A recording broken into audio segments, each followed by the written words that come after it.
The phrase gaslight, gatekeep, girl boss contains three words that were all coined within just the last century, and it seems like the amount of words we have just continues to grow. The English Wiktionary has over 795,000 words, on average adding over 5,000 more every year. These words don't just spawn in like NPCs. So where do words come from then? Who makes language? And will English continue to make words until its inevitable demise? I'm ReddVids, and this is Shower Thought Fox.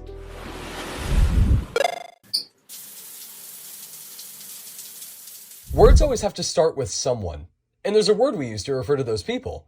A neologist is someone who makes new words, coming from neo meaning new and logos meaning speech.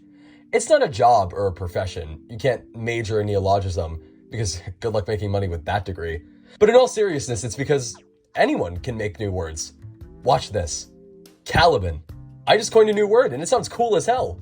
But hold up, it doesn't feel right. It sounds like a word, but clearly it isn't. And that's because it doesn't follow the normal processes people use to make new words. This word creation system is called derivation, and there's 6 common types of it. I'm confident you know some of these from grade school. The most simple option is to just slap different endings and beginnings onto something. Am I making sense? Because if so, I'm sensible. Or I could be speaking nonsense. But don't make fun of me for that. I'm pretty sensitive. That's called affixation, where you use prefixes before and suffixes after to change the meaning of a root word. Simple, right? But why limit ourselves? Why not infix something by encasing it inside another word?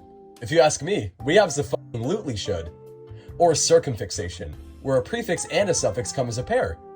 It sounds crazy, but hear me out. It might enlighten you, or maybe embolden you. There's also a secret type of affix I didn't even know before making this. Superfixes aren't things you add to the word, rather it's the way you stress it that changes the meaning. For example, there might be a white house next to the White House. Same phrase, different meaning. Another tool in our toolbox is conversion. All you need to do is use a word in a different part of speech. For a really common example, we did this with Google. It's a person, place, or thing, so it's a noun, but I'm sure you've heard someone Google something before, or Bing something if they're annoying. Now, it's a verb. We do this a lot with online apps especially.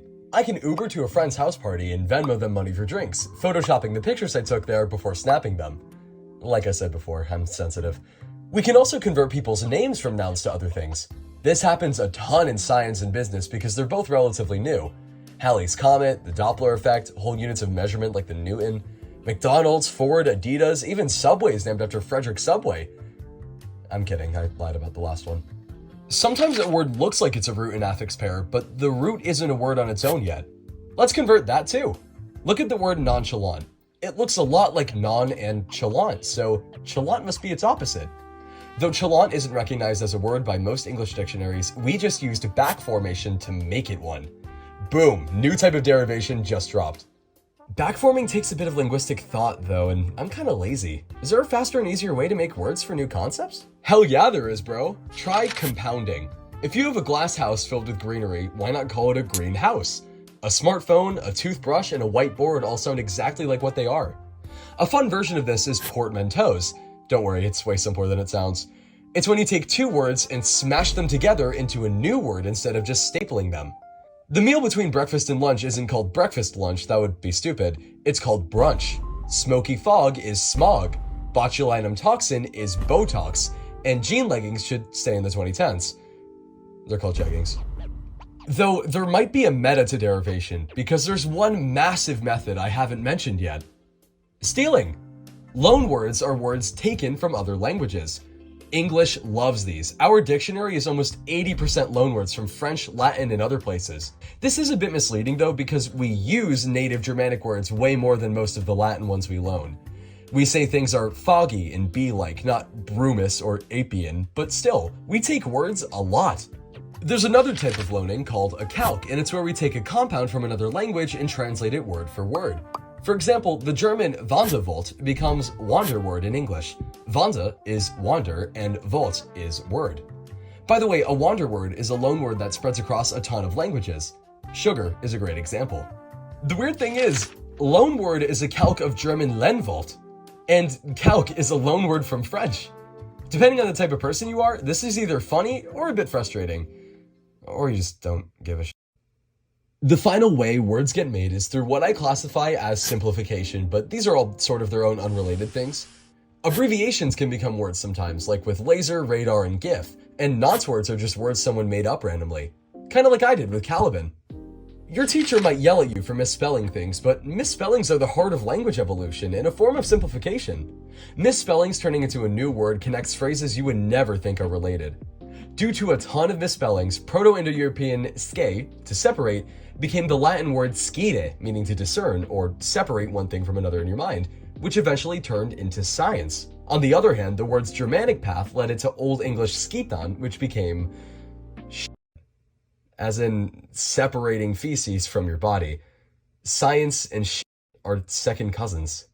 There are other ways that words can form, but these handful I discussed explain the majority of word derivation. In fact, words tend to go through many of these eventually.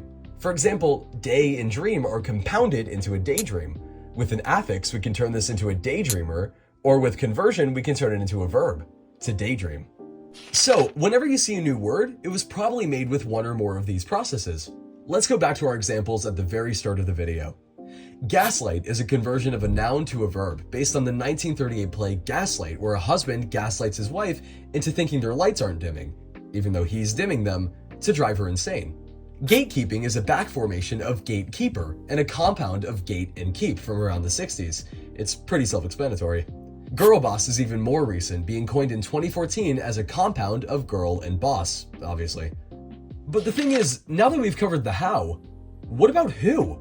Who's doing all of this? Is there some nerd in a basement right now churning these all out? Not quite, but not too far off either.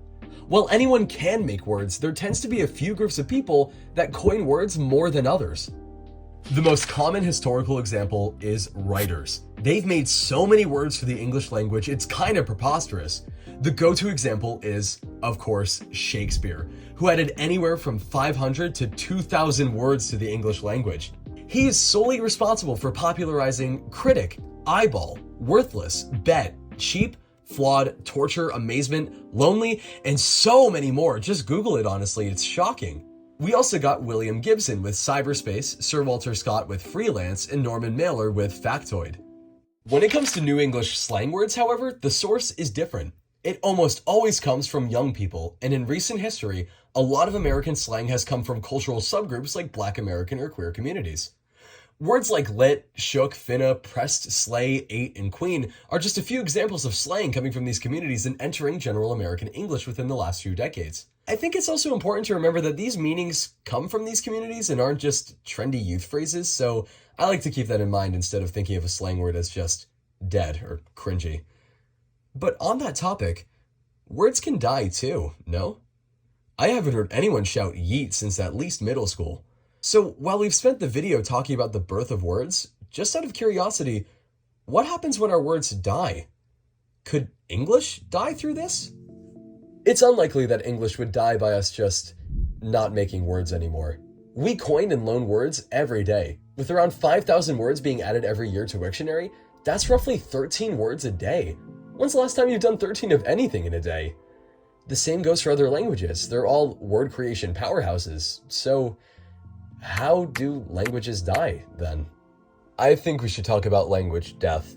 Just a fair warning, this topic is going to be a little depressing if you want to sit this part out, but I actually think it's pretty important to talk about when discussing the life of language too. I mean, when words get created, others tend to get overshadowed, and this goes for whole languages too. There's usually two ways we see a language end. When culture changes in an area fast, languages can be threatened fast as well. If two groups find themselves living together in the same area, one of the languages might snuff out the other. Sometimes this happens through radical language death, where speakers of a language suddenly disappear due to environmental pressures. In more sinister cases, the pressure can be other people persecuting them or forcing them to speak a different language in an act called linguicide. Let's be clear here, that's terrible. And it's happening to many smaller languages around the world like Ainu, Occitan, and countless indigenous American languages. That's really messed up, and it's a serious problem. However, this isn't the most common way languages die nowadays. Usually, language death happens at the hands of gradual linguistic shifts. While it's not much better, don't get me wrong, it's at least a bit less messed up. Let's say language red and language blue meet in this circle. There's more people speaking red, so blue speakers have to adopt red. Generations go from only speaking blue to their kids speaking red and blue, and eventually their kids forgetting blue altogether. Even without red speakers forcing their language, blue has now gone from endangered to extinct. Just like that. And going back to our original question, which one will English choose?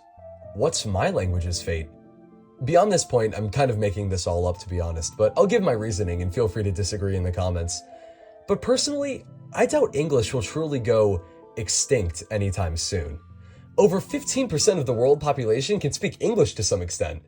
So I think English is going down the second path of gradually phasing out. Right now, English is the world's language for communication as the lingua franca, but it won't be this way forever. Just a few centuries ago, French was the lingua franca of the European powers. Arabic was and still is incredibly dominant in Africa and Eurasia, and Latin still serves as the language of Christianity starting in the early Middle Ages. That's not even talking about the regional ones like Spanish, Hausa, Swahili, Mandarin Chinese.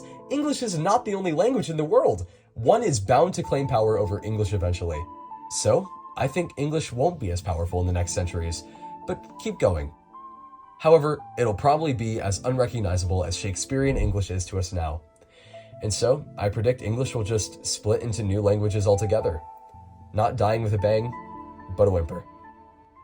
But I haven't mentioned something yet. We might not have to worry about language death. A lot of native languages are at risk of going extinct today, with one language dying every 2 weeks. If it scares you to think about English dying, a language with over 1 billion speakers, imagine the languages that only have a few old people speaking them left. That's a lot of culture leaving our planet every 14 days. However, there's a way to prevent language death. Preservation. By documenting their features, researching them, and caring about the cultures behind them, we can save and reintroduce languages to some extent. Maori was the dominant language of New Zealand for centuries before European traders learned it and introduced the Latin alphabet. Eventually, however, English was heavily forced as the only language taught in schools. Linguicide and discrimination drove Maori to near extinction by the 1980s. However, those with Maori heritage realized the loss of culture and insight their language's death would cause. With initiatives such as young immersion programs, Maori went from a repressed native language to a powerful symbol of New Zealand culture. Now, with the New Zealand government pledging to have 1 million Maori speakers by 2040, it's a bit beautiful how much the language has rebounded. To tie it all back, dozens of Maori words have been loaned into the English dictionary in recent years, and many new Maori words have been coined to describe modern concepts. Creating words is how language lives, and these words show the unique perspective of the cultures that use them. Not all endangered languages will come back the way Maori has, but there are efforts out there to preserve them that should be treated just as importantly. Because whatever language you speak, and however popular it is, keep coining words, keep learning new ones, and keep language alive and kicking. Thanks for listening to my words, and I'll see you in the next one.